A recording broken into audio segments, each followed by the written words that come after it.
महानायक वसंतराव नाईक गौरव ग्रंथ. Page number 289 Mahajan कमिशनच्या शिफारसी विसंगत आणि परस्पर विरोधी आहेत.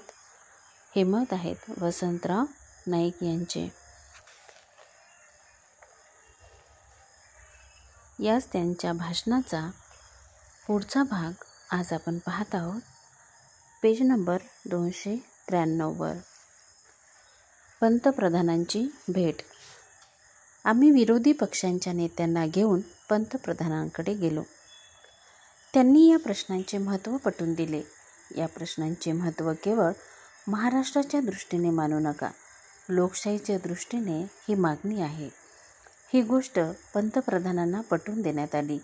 जे लोक 10-11 वर्षापासून आपल्या सीमा भागाचा महाराष्ट्रात समावेश झाला पाहिजे अशी मागणी करीत आहेत, त्यांच्या भावनेचा हा प्रश्न आहे. महाराष्ट्र राज्य असे काही लहान राज्य नाही की ज्यात 2-4 तालुक्यांचा समावेश झाल्यामुळे ते परिपूर्ण व्हायबल युनिट होणार आहे. आपल्या राज्याचा विस्तार व्हावा ही संकुचित मागणी या प्रश्नामागे नाही. या राज्याच्या ज्या भागातील लोकांची मागणी दुसऱ्या राज्यात जाण्याची होती ती न्याय होती, म्हणून ती मान्य करून तो भाग दुसऱ्या राज्याला देण्याच्या बाबतीत महाराष्ट्राने उदारता दाखविली आहे. महाराष्ट्र विस्तारवादी नाही.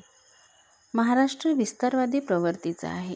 कोणाचे काही घेण्यासाठी टपलेला आहे अशी भावना कोणी करून घेणे चुकीचे आहे. लोकांच्या इच्छेला मान देण्यासाठी डांग, उंबरगाव आणि उकाई खोऱ्यातील गावे आम्हाला गुजरात राज्याला द्यावी लागली, परंतु बेळगाव, कारवार भागातील लोकांनी वेगवेगळ्या वेळी प्रदर्शित केलेली इच्छा कोणी लक्षातच घ्यावयास तयार नसेल तर कोणताही वकील झाला तरी तो काय करणार. पुरवणी कैफियत देण्यात आली. त्या संबंधात असे सांगण्यात आले की सरकारला त्या बाबतीत अगोदर कल्पना करता आली नसती काय. आम्हीच नव्हे तर म्हैसूर सरकारनेही काही गोष्टी अपेक्षिल्या नव्हत्या. महाजन आयोगाच्या अहवालाच्या पान 22 वर असे म्हटले आहे की in the statement submitted by the state of Mysore on 31 March 1967 it laid claims to the following areas which had not been mentioned earlier as disputed ones even before the 4 members committee.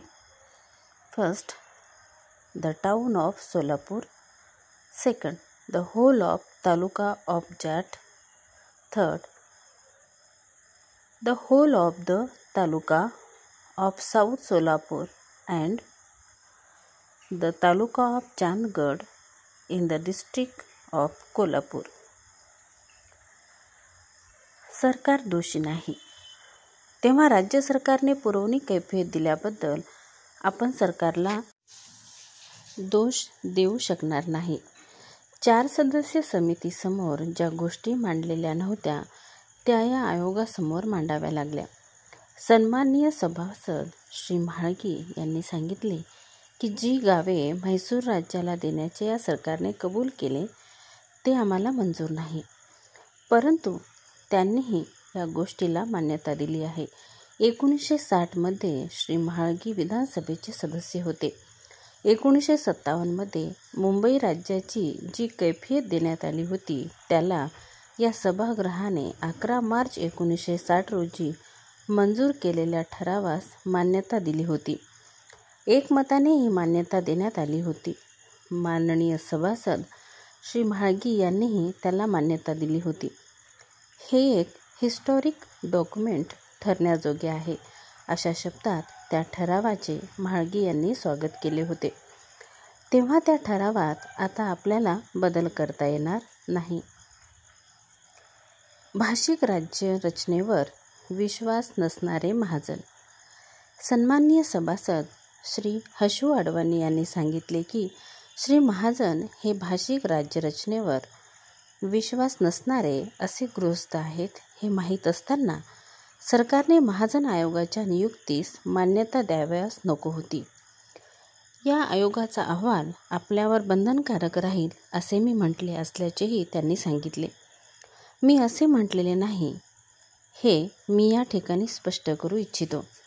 Congress working कमिटीमध्ये आम्ही जरूर असा आग्रह धरला होता की या प्रश्नाचा एकदा आपण शेवट हा केलाच पाहिजे. जो सीमाभाग आपल्या राज्यात यावयास पाहिजे असे मी वर्किंग कमिटीत जरूर म्हटले होते. परंतु या गोष्टीला केंद्रीय सरकार कबूल झाले नाही.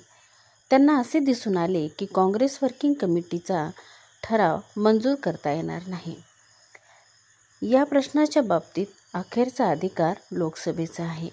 या कैफियतीमध्ये केंद्रीय सरकारचा 25 ऑक्टोबर 1966 रोजीचा जो ठराव दिलेला आहे त्यात असे म्हटले आहे की taking into consideration the fundamental basis of reorganisation of states in India and with a view to solving existing border dispute between the state of Maharashtra and Mysore and Kerala, the government of India hereby appoint a commission consisting of Shri Meherchand Mahajan, former Chief Justice of India, who shall hear the concerned parties and make its recommendation. यावरून असे दिसून येईल की हा काही निवाडा नाही. निवाडा असला तर त्यात बदल करता येतो. या प्रश्नांचा एकदा शेवट करण्यात यावा असा आमचा हेतू जरूर होता. आमचे नेहमीच असे म्हणणे होते की हा प्रश्न एकदा न्यायमार्गाने निकालात काढला पाहिजे. हीच भूमिका आम्ही सर्वांनी घेतली पाहिजे. कोणी जर अन्यायी अहवाल तयार केला असेल तर तो मान्य करता येणार नाही आणि निराश होऊनही चालणार नाही. या देशात कोणीही विचारवंत उरलेला नाही असे म्हणून आपण आपसात भांडत राहिलो तर ती गोष्ट देशाच्या आणि आपल्या हिताच्या दृष्टीने योग्य होणार नाही. घटनेत दुरुस्ती. सर्व राजकीय पक्षात या प्रश्नांच्या बाबतीत मतभेद आहेत. जनसंघात मतभेद नाहीत असे सन्माननीय सभासद श्री म्हाळगी यांनी सांगितले. या सीमा प्रश्नाची सोडवणूक करीत असताना घटनेमध्ये दुरुस्ती करावी लागणार आहे. 2/3 मताधिक्य नाही तेव्हा घटनेमध्ये दुरुस्ती घडवून आणण्यासाठीही इतर पक्षांनाही मोठा भाग उचलावा लागणार आहे. या प्रश्नावर सरकारला राजीनामा देऊन चालत नाही. सरकारपुढे केवळ एकच प्रश्न नसतो. केवळ एकाच प्रश्नासाठी हे सरकार अधिकारूढ झालेले नाही. त्याचबरोबर या प्रश्नाचे महत्त्व सरकार कमी लेखते असेही कोणी समजू नये. या प्रश्नाच्या बाबतीत सरकारने ही भूमिका पूर्वीपासून घेतली आहे. या देशाच्या एकंदर सद्भावनेवर, या देशाच्या न्यायबुद्धीवर आपल्याला अवलंबून राहावे लागणार आहे. या प्रश्नाच्या बाबतीत तर्कशुद्ध राहून आपल्याला आपली बाजू बरोबर मांडता आली पाहिजे आणि तशी ती आपण मांडू शकतो. अहवालातील विसंगती. या अहवालात बेळगावच्या बाबतीत एकच नव्हे तर अनेक विसंगती आहेत. निपक्षपातीपणा ठेवून सगळ्यांनी या गोष्टीकडे पाहिले पाहिजे. अशी कोणतीही गोष्ट आपल्याकडून घडता उपयोगी नाही की ज्यामुळे अगोदरच दुर्दैवाने आपल्या विरुद्ध असलेले पूर्वग्रह वाढीला लागतील. एकमेकावर आघात प्रत्याघात करावेत अशा प्रकारचा हा विषय नाही. असे करणे म्हणजे मूळ विषयाला बगल देण्यासारखे होईल असे मी मानतो.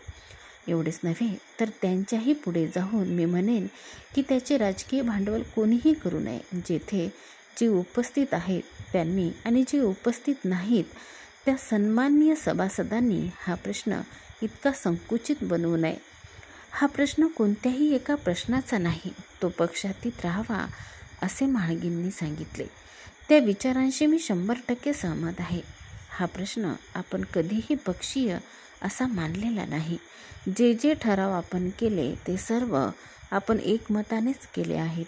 1957 सालची कैफियत, 1960 सालचा ठराव, 5 एप्रिल 1960चा ठराव हे सर्व आपण एकमतानेच केले आहेत.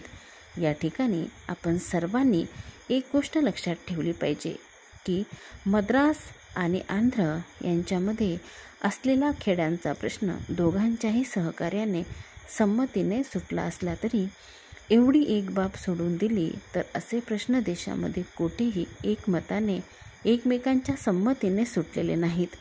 आपला जो प्रश्न आहे तो सुटणार नाही असे म्हणणे बरोबर नाही. यापूर्वी निरनिराळ्या आयोगाकडून जे अहवाल सादर करण्यात आले त्यामध्ये बऱ्याच विसंगती दिसून आल्या. राज्य पुनर्रचना आयोगाचा अहवाल पहा, त्यामध्ये सुद्धा विसंगती होत्या. लोकसभेने तो पूर्णपणे मान्य केला नाही. पंजाबच्या बाबतीत श्री शाह यांनी अहवाल सादर केला होता, पण लोकसभेने तो देखील पूर्णपणे मानला नाही. तेव्हा हा महाजन आयोगाचा अहवाल देखील मानला जाईलच असे गृहीत धरून चालणे बरोबर नाही. अशा प्रकारे महाजन कमिशनच्या शिफारशी विसंगत आणि परस्पर विरोधी आहेत असे खणखणीत निवेदन मुख्यमंत्री श्री वसंतराव नाईक यांनी विधानसभेत केलेलं हे समग्र भाषण आपण सर्वांनी ऐकलं. या पुढचा भाग पेज नंबर 299 वर सुरू होतो. गहुली आणि पुसद या भागाची माहिती आपण पुढच्या ऑडिओमध्ये ऐकूया. धन्यवाद.